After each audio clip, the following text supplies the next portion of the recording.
Moving on to fitness. Let us start with the Aussies.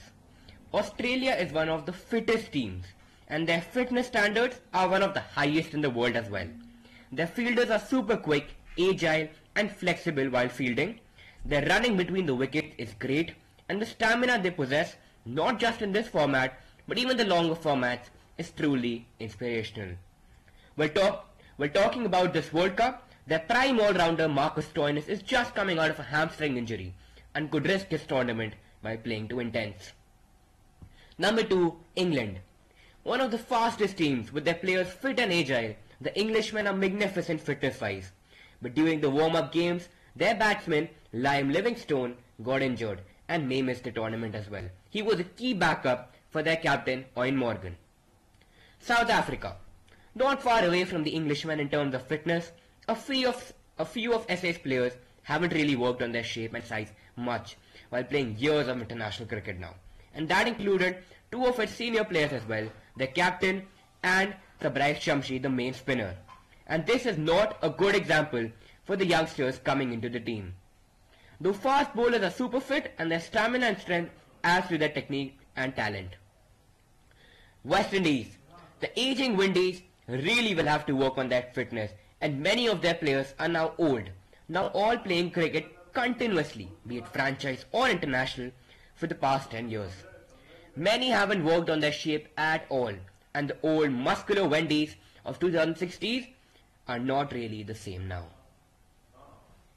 Attitude. Australia.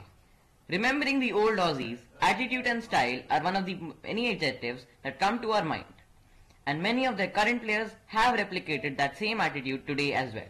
The captain Finch, who tries to keep it stylish and on the face of the tournament as a real aggressive way of captaining that many of its players follow as well. But at the same time, due to IPL, the Aussies have well connected with many other foreign players and Indian players too. England. Their captain actually remains very calm throughout the match, and we've never seen him indulge in a fight. The rest of the team is also very humble, so their attitude level is actually low. South Africa. South Africa has a whole new bunch of players. Some have only played 5 to 6 games before the tournament, so their attitude level will be very low, though people like de Kock have been in some fights earlier. West Indies. Their attitude is highest of all. Players like Bravo, Pollard, who are seen fighting with anybody, even the players of the same team, are the main reason behind this number. West Indies, the whole unit, has a lot of attitude, but at the same time, they are great people. Moving on to the favourites. Australia. Australia's number is very low, as they are not known as a good T20I side and have even dropped to the 7th number on the T20I ranking. They are also not seen as a team who will dominate this season. They also don't have players from whom you can expect wonders, except obviously the big shot Glenn Maxwell.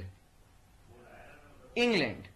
Their number is comparatively very high, coming in as the number 1 T20 side of the world with aggressive players such as Malan, Roy Butter, etc.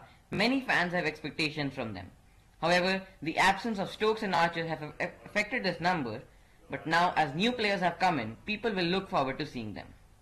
South Africa. South Africa, as we said, have a new bunch of players. Many fans do not even know half the players in their side, though players like Rabada, Nokia, de Kock and Miller are great T20I players and bring a lot of excitement to the game. They are the only known players of this side, and thus South Africa's number is a bit low. They are the underdogs, but they may prove to be costly for the other sides. Number last, West Indies, the favourites of this side, of this pool. Fans may support their nation, but all love this team, including us. Coming in as defending champions, this team has a chance of winning, with players like Christopher Henry Gale and Kieron Pollard, who can do anything on the field, be it a 30-ball 100 or a mind-blowing boundary catch. The whole team, including the bowlers, have the ability to hit out of the ground, and anyone can bowl and get wickets. Thus they make the game very exciting. Hitting more than 250 or restricting a team below 100, they can do anything, and thus their number is the highest. That's all for today. Do not forget to like, share and subscribe this video, and keep watching the World Cup and our channel.